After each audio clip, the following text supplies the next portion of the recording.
chatter of the upscale bar faded to background noise as I watched David enter, his arm wrapped possessively around a woman barely old enough to legally drink. 3 months since our divorce, and the sight of him still made my stomach clench with a mixture of anger and humiliation. I hadn't planned on seeing my ex-husband tonight, hadn't dressed for a confrontation in my one decent black dress, the only piece of clothing that survived the financial massacre he'd left behind. But here he was, flaunting his new life while I nursed a drink I could barely afford. The bartender slid another martini toward me, nodding toward the other end of the bar. "Courtesy of the gentleman in the corner," he said, his voice barely audible over the jazz quartet playing softly in the background. My eyes followed his gesture to a man sitting alone, his tailored suit and quiet confidence immediately setting him apart from the weekend crowd. Dark eyes met mine with an intensity that made my breath catch, a silent acknowledgement passing between us as he raised his glass slightly.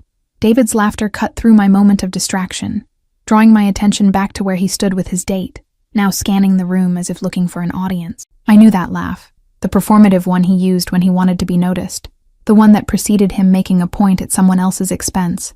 His gaze found mine across the crowded room, triumph flashing in his eyes when he recognized me.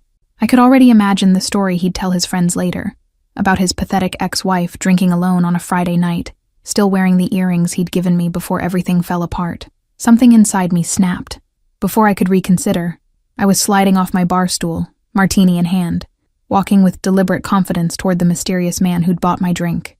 I didn't have a plan beyond escaping David's pitying gaze, just the desperate need to not be the victim in tonight's narrative. The stranger watched my approach with curious interest, his expression revealing nothing as I leaned down and whispered, "I need a huge favor.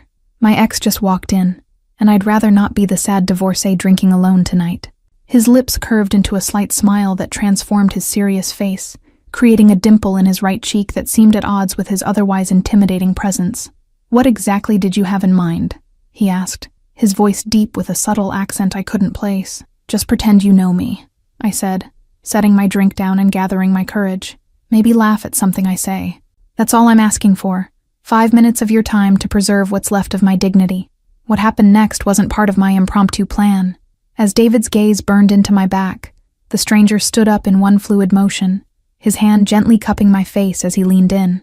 "Perhaps this would be more convincing," he murmured, giving me a moment to pull away before his lips met mine. The kiss was gentle but purposeful, his hand warm against my cheek, steadying me as the room seemed to tilt around us. I hadn't kissed anyone since David, hadn't felt the disorienting rush of connection with a complete stranger whose name I didn't even know. When we finally separated, the stranger's eyes held a glint of amusement and something darker, more dangerous. "Vincent," he said simply, his thumb brushing across my lower lip in a gesture that felt strangely possessive for someone I'd just met. "Lily," I responded, my voice embarrassingly breathless as I tried to regain my composure. I risked a glance toward David, finding him staring with undisguised shock, his date forgotten as he watched the scene unfold with narrowed eyes. Vincent followed my gaze, his posture shifting subtly as he assessed David across the room.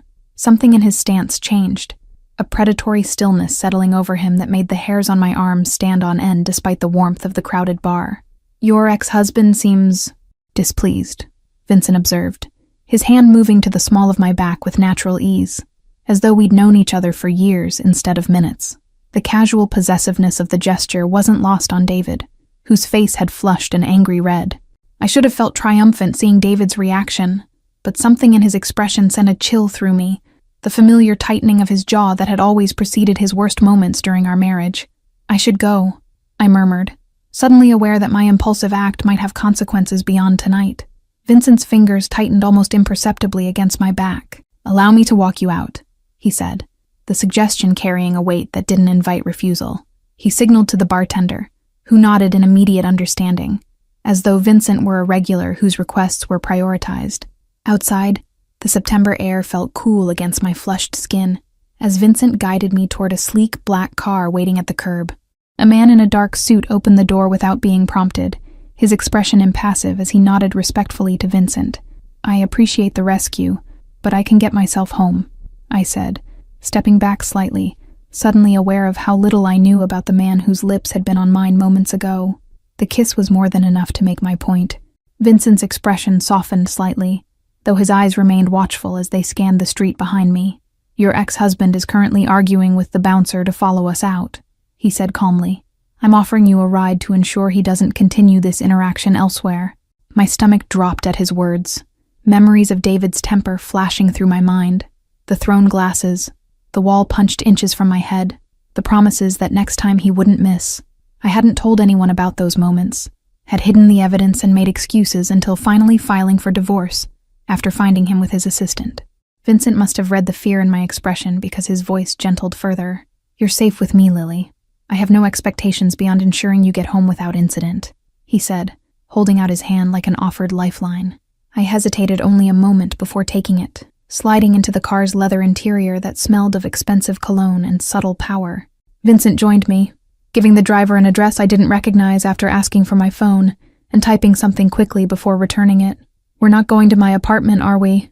I asked, as the car turned away from the direction of my modest rental in Queens.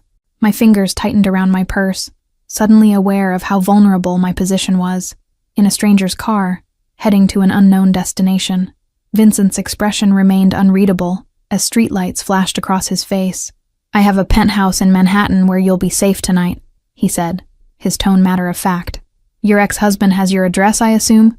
The casual way he assessed the situation sent a chill through me, the immediate understanding of danger that most people would dismiss. How did you know?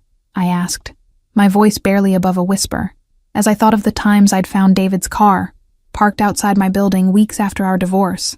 The car glided to a stop in front of a towering high-rise, its glass exterior reflecting the city lights like a midnight mirror. A doorman immediately stepped forward, opening the car door with a respectful, "Good evening, Mr. Moretti," that seemed to carry weight beyond simple courtesy. Inside the lobby, security nodded to Vincent without requiring identification, their eyes scanning me with professional assessment before returning to vigilant observation of the entrance.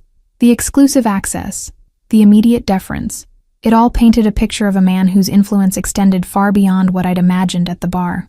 The elevator required a key card and fingerprint, rising silently to the top floor, where it opened directly into a stunning penthouse with floor-to-ceiling windows overlooking Central Park. Modern furnishings in shades of gray and black contrasted with art pieces that I recognized as museum-worthy originals. "Make yourself comfortable," Vincent said, removing his suit jacket and draping it carefully over a chair.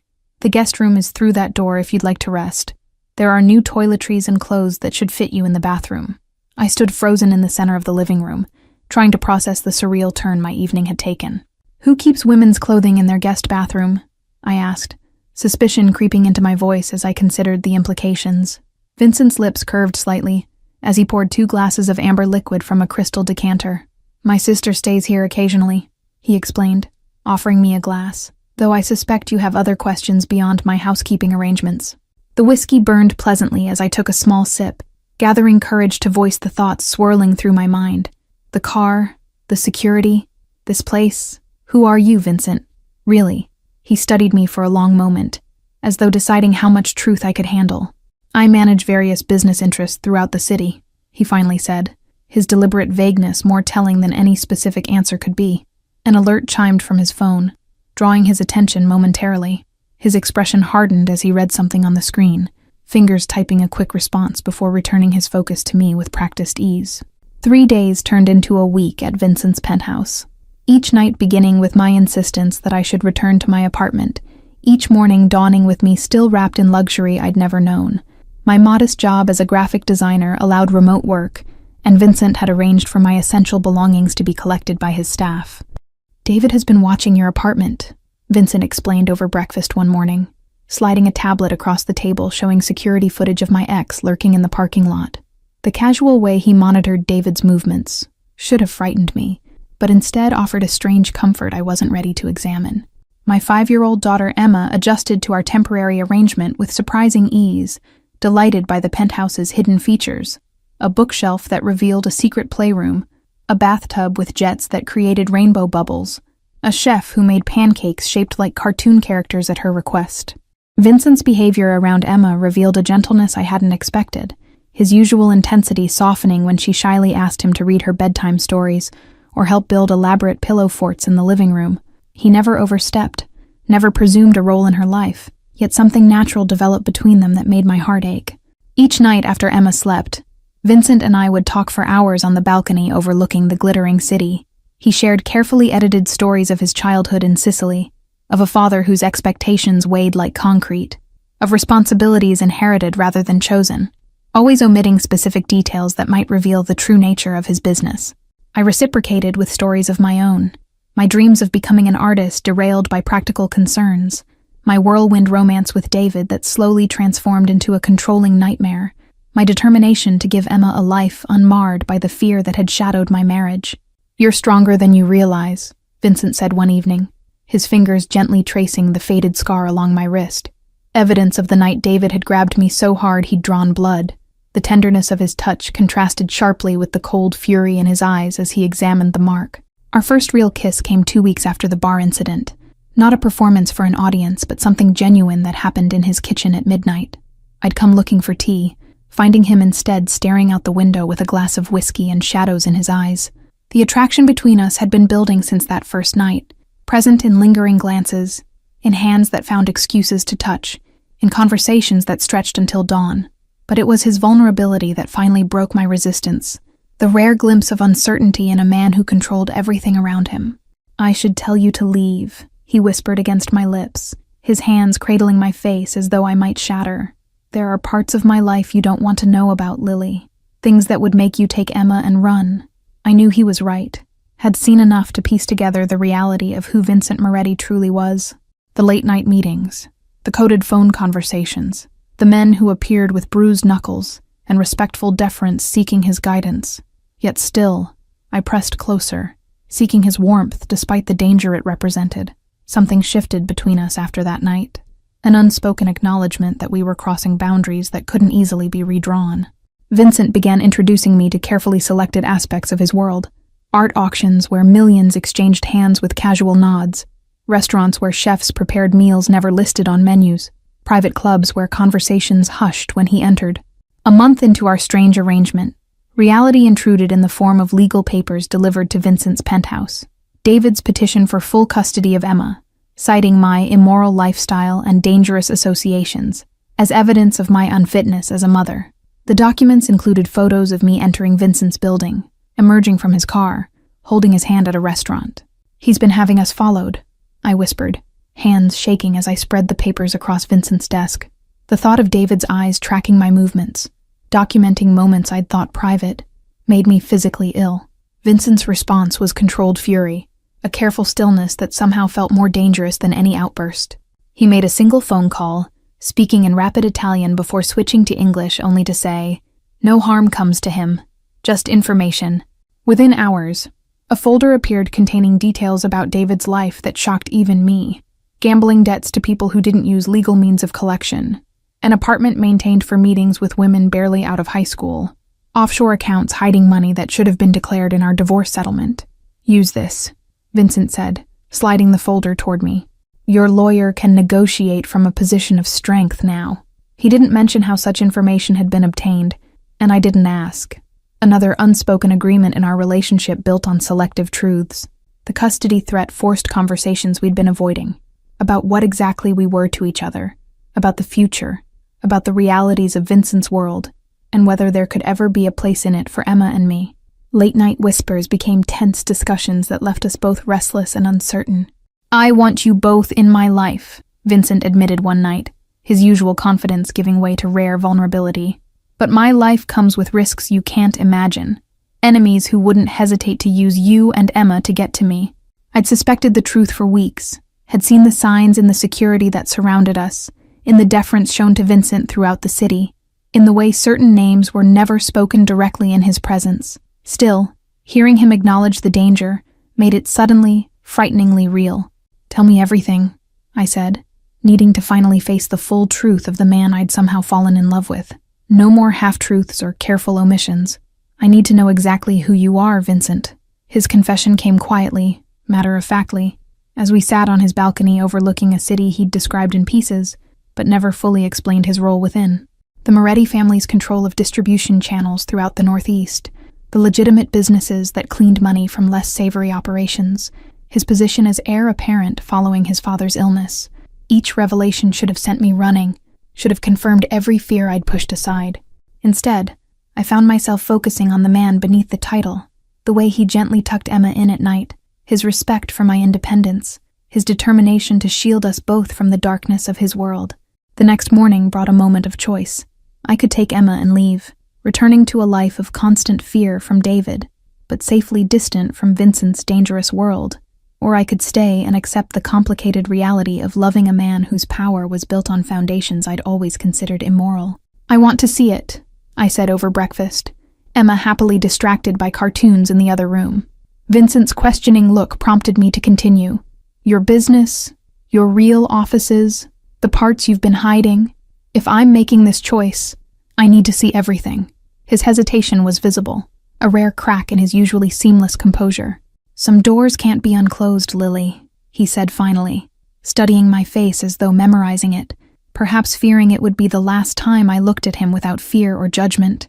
The black car took us to an unassuming building in Little Italy, the restaurant on the ground floor bustling with lunchtime customers, who greeted Vincent with a familiarity that spoke of generations of loyalty. An elderly woman named Maria embraced him like a son before turning curious eyes on me, assessing me with the shrewd judgment of someone who had seen many women come and go. Behind the kitchen, a heavy door led to a staircase descending into what appeared to be a wine cellar, but opened into a sophisticated office space. Men in expensive suits paused in their conversations as we entered, their respectful nods acknowledging Vincent's authority without question. Enzo, Vincent's consigliere according to the brief introduction, raised an eyebrow at my presence, but made no comment as he handed over a leather portfolio containing what I recognized as balance sheets and property acquisitions. The casual way they discussed millions in transactions made my graphic designer salary seem laughably insignificant. I observed silently as Vincent moved through his world with natural command, resolving disputes between business owners seeking protection, reviewing reports of territory incursions by rival families, authorizing payments to politicians whose campaigns benefited from Moretti support. The power he wielded was absolute and terrifying in its scope. What struck me most wasn't the obvious illegality of certain operations, but the complex moral code that governed everything: respect for tradition, protection of family above all else, a strange honor system that drew clear lines even in criminal enterprise. Vincent's world operated by rules as rigid as any legal system, just with different boundaries and far more severe consequences. By late afternoon, I'd seen enough to understand the empire Vincent controlled and the weight he carried. "You're right to be scared," he said quietly as we returned to the car, his hand finding mine with tentative uncertainty. "I wouldn't blame you for walking away." Something had shifted during those hours, my naive perception giving way to clearer understanding of both the danger and the man. Vincent wasn't just a criminal. He was a leader protecting his people, maintaining order in a system that predated him and would continue long after, trying to steer it toward legitimacy, while honoring commitments to those who depended on him. "I need time," I whispered, overwhelmed by everything I'd witnessed, "to think about what this means for Emma, for us. I can't just—" My voice trailed off as Vincent's phone rang, his expression immediately hardening as he answered with a curt "when" that silenced the car. The attack came without warning. 3 of David's hired men following information he'd sold to the Colombo family about Vincent's security routines. The ambush in the parking garage might have succeeded if not for Enzo's suspicions about unusual payments traced to David's offshore accounts. Vincent returned to the penthouse with a bullet graze across his shoulder and a coldness in his eyes I'd never seen before. "Pack essentials for you and Emma," he instructed, his voice leaving no room for questions. "We leave in an hour." The reality of Vincent's world crashed into mine with terrifying clarity as security teams swept the penthouse, checking for surveillance devices and weaknesses in our protection. Emma watched wide-eyed from her bedroom doorway, clutching her favorite stuffed rabbit as men with concealed weapons moved efficiently through our temporary home. The safe house in Sicily had been in Vincent's family for generations, a sprawling villa surrounded by olive groves and protected by both modern security and the loyalty of locals whose families had served the Moretti name for decades. In any other circumstances, it would have felt like paradise. Vincent's father, Antonio, occupied the east wing of the villa, his once powerful frame now diminished by illness, but his eyes still sharp as they assessed me and Emma upon our arrival. He spoke rapid Italian to his son, questions I couldn't understand but whose meaning I could guess from the defensive tension in Vincent's responses. "He wants to know if you understand what loving me means," Vincent translated later, as we stood on the terrace overlooking the Mediterranean. If you're prepared for a life where danger will always exist at the edges, where Emma will someday have to learn truths that might make her hate us both. The old man's question hung between us, as days turned to weeks in Sicily. Emma quickly adapting to her new surroundings with the resilience of childhood, learning Italian phrases from the housekeeper, collecting seashells along the private beach, falling asleep to Vincent's stories about the island's ancient myths. I found unexpected peace in the villa's sunlit gardens, sketching for the first time in years as Vincent managed his business remotely, restructuring operations in New York, while David's betrayal was dealt with in ways he carefully didn't detail to me. The distance provided clarity I'd lacked in the whirlwind of New York. Antonio's health declined rapidly during our third week, bringing Vincent's siblings and their families to the villa for what everyone recognized might be final goodbyes. I watched as cousins welcomed Emma into their play without question, as Vincent's sisters evaluated me with guarded curiosity, as the complex network of Moretti family dynamics revealed itself in every interaction. "You don't have to stay," Vincent said one night, finding me alone on the beach after Antonio had a particularly difficult day. "I've arranged papers, accounts, a new identity in Vancouver. You and Emma could disappear, start fresh somewhere David would never find you." The offer caught me off guard, not because it was unexpected, but because I realized immediately I didn't want it. Somewhere in the chaos of the past months, in the fear and uncertainty and revelations, I had made my decision without consciously acknowledging it. I turned to face Vincent, seeing not the dangerous mafia boss or the powerful businessman, but simply the man who read Emma bedtime stories and laughed at my terrible attempts at cooking Italian food. "This is where we belong," I said, the certainty in my voice surprising us both. Antonio Moretti passed away peacefully the following morning, his hand clasped in Vincent's, as the first light of dawn filtered through the bedroom windows. The funeral brought family members from across Europe and America, the small village church filled with black-clad figures whose solemn respect transcended language barriers. I stood beside Vincent throughout the service, Emma's small hand in mine, as she solemnly mimicked the behaviors of the Italian children around her. The village priest spoke of legacy and family, of sins and redemption, his words washing over me as I watched Vincent accept his father's role with quiet dignity. The reading of Antonio's will took place in the villa's study, family members seated according to tradition, while Enzo, who had flown in for the funeral, distributed sealed envelopes to each of Vincent's siblings. My surprise at being included among the recipients must have shown on my face, prompting a rare smile from the consigliere. Inside my envelope lay not money or property, but a delicate silver key attached to a chain, Antonio's final message delivered through Vincent's mother's locket, which had remained locked since her death 20 years earlier. Vincent's sharp intake of breath told me the significance went beyond simple jewelry. "He approved," Vincent whispered later that night, the locket open on the bedside table revealing a small compartment containing a handwritten note.